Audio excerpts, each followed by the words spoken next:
සහෝදරයන් වගේ එකට ඉන්න ආගන්තුකයන් වගේ එකට වැඩ කරන්න. යාඥා කරන තැනැත්තා සුළු මොහොතකට මෝඩයෙකි. ඇහුම්කන් නොදෙන තැනැත්තා සදහටම මෝඩයෙකි. තමන් විසින් තමාව අධ්‍යයනය කළ හැකි තැනැත්තාට තමාගේම ගුරුවරයෙක් සිටී. කිසි විටකත් තනිකමට බිය නොවන්න විශ්වයේ සෑම විටම ඔබ සමග සිටී. ගසක් සිටුවීමට පළමු හොඳම කාලය අවසන් වී ඇත. දෙවන හොඳම කාලය අදයි. හොඳ සවන් දෙන අයෙක් බොහෝ දේ ඉගෙන ගනී.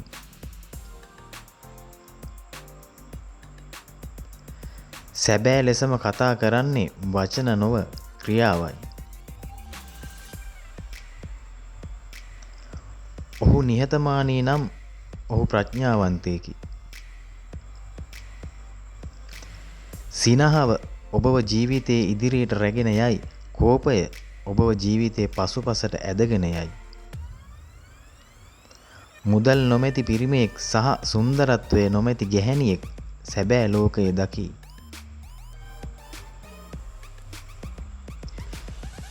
තව කෙනෙක් දැනගන්නවාට අකමැති දෙයක් කිසිදා නොකරන්න.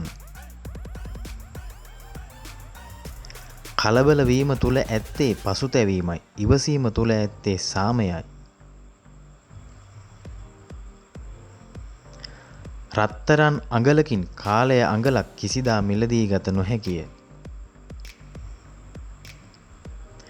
වටිනා තැනකට ගමන් කිරීමට කෙටි මාර්ග නොමැත. කතිකයන් 10කට වඩා එක් හොඳ ඇහුම්කන් දෙන අයෙක් වඩා හොඳය.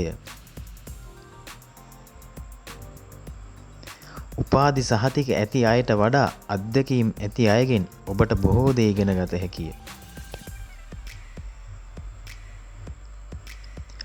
අඬන මන්දිරයට වඩා සිනාසෙන පැල්පත වඩා හොඳය. කෝපයෙන් සිටින පුද්ගලයාගෙන් කිසි විටකත් නිවැරදි පිළිතුරක් අපේක්ෂා නොකරන්න.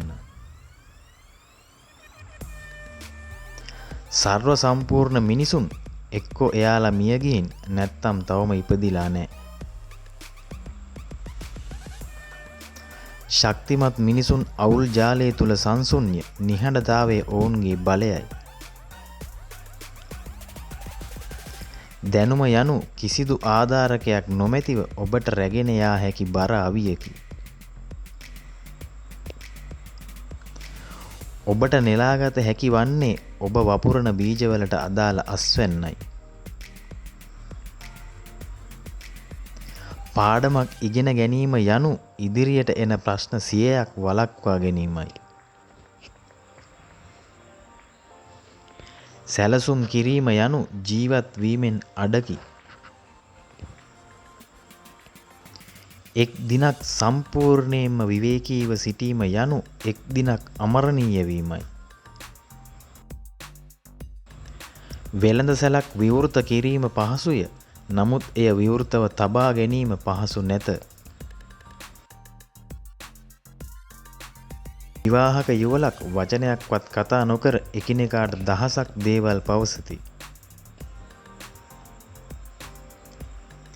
ඔබට ත්‍යාග පිරිනැමීමට නොහැකි නම් ස්තුති පිරිනැමීමට වග බලා ගන්න. තමන්ව අගය නොකරන අයට තම වටිනාකම ඔප්පු කර පෙන්වීමට කිසිසේත්ම අවශ්‍ය නැත. බොහෝ විට සත්‍ය කතා රසවත් කතා නොවේ. ඉවසීම නැමැති කටුක ශාකයේ මිහිරි ඵල හටගනු ඇත. නූගත් මිනිසා සමූහයා කරන කියන දේවල් වල වහලෙකි. සියල්ලන්ම අමුත්තෙකු මෙන් පිළිගන්න.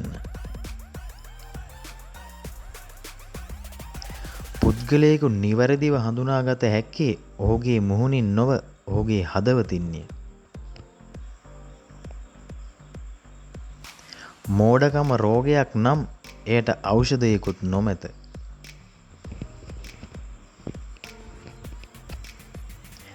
සොබාදහම රවටන මිනිසා හට සොබාදහම විසින්ම දඬුවම් ලබා දෙනු ඇත. ගුණාත්මක දේවල් වල වර්ධනය සිදුවන්නේ සෙමින්ය.